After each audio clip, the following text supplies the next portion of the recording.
Part 1. The War That Starts Before You Wake Up. There's a reason the most spiritually attacked people don't lose their strength at noon. They lose it the moment their eyes open. Before the coffee, before the phone, before the world says a word. You wake up already tired, already tense, already bracing for impact. And you think the battle's coming later. But here's the uncomfortable truth. You didn't wake up anxious. You woke up undefended. Because the first voice that enters your mind in the morning becomes the architect of your day. Fear knows this. The shadow knows this. And David, long before algorithms, cortisol spikes, or morning doom scrolling, knew this too. That's why David didn't treat mornings casually. He treated them like a war room. Psalm 5 isn't a devotional. It's a tactical strike. When I wake up, you hear my voice. That's not poetry. That's a declaration of mental sovereignty. David is saying, who gets first access to my mind? Not worry, not enemies, not yesterday's failures, not tomorrow's threats. Verse 3 is the key most people miss. In the morning I direct my prayer unto you, and I will look up. That word direct means to arrange, to set in order, to line up troops before the enemy arrives. David wasn't calming himself down. He was organizing a reality under God's authority before chaos could hijack it. And here's the paradox most people never confront. The day doesn't defeat you because it's strong. It defeats you because it arrives unopposed. If a shepherd boy could face a 9-foot giant because of what he did before breakfast, what are you facing that's bigger than Goliath? Bills? Rejection? A mind that won't shut off?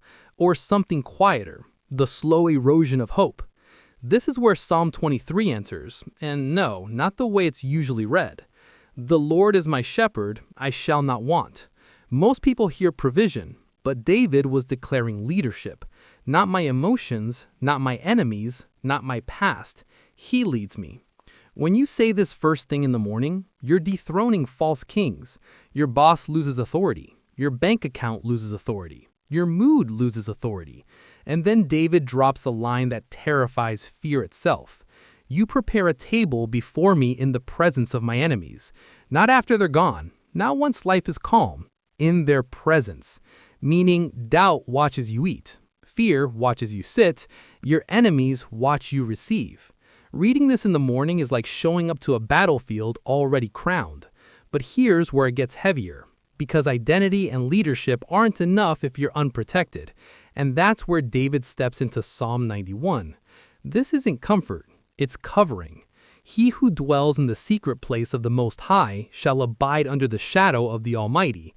That word dwells doesn't mean visits, it means lives there. And then David says something critical. I will say of the Lord.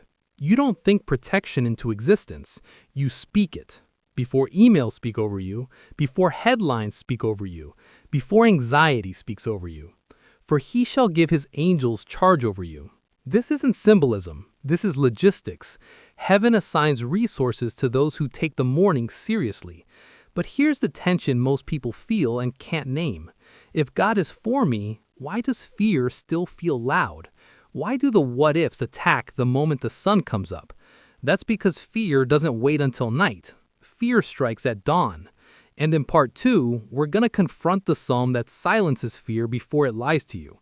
The declaration that turns an ordinary day into a chosen one. And why rejoicing is not an emotion, but an act of spiritual dominance. Because the real question isn't whether God is with you, it's whether he gets the first word. Fear always attacks in the morning. Not because you're weakest, but because your defenses aren't up yet.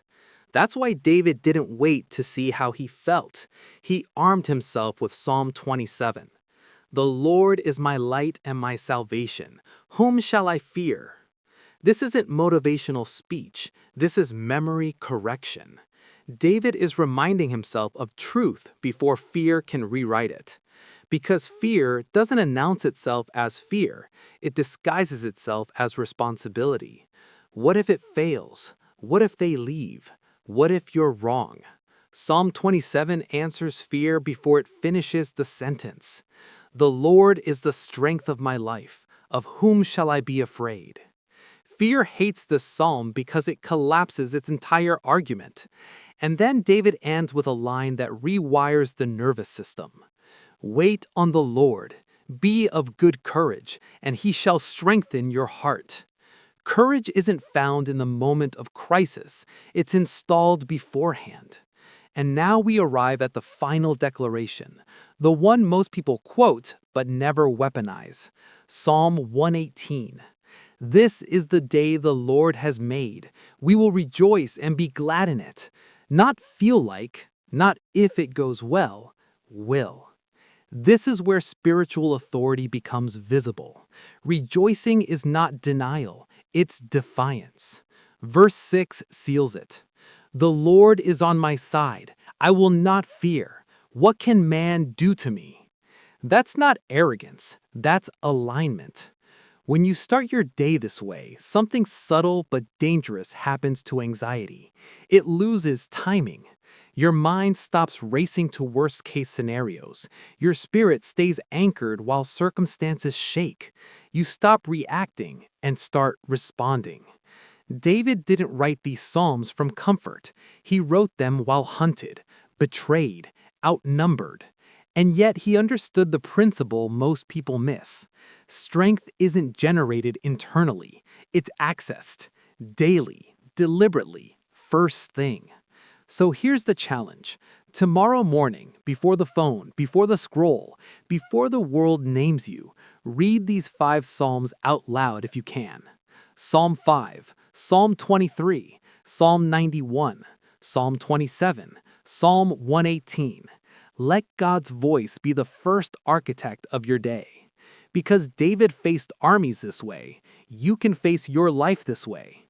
And if you do this consistently, something will shift. The peace will feel different. The clarity will hit different. You'll stop surviving and start walking with purpose. The battle doesn't start at work. It starts at wake up. And now, you're not waking up unarmed.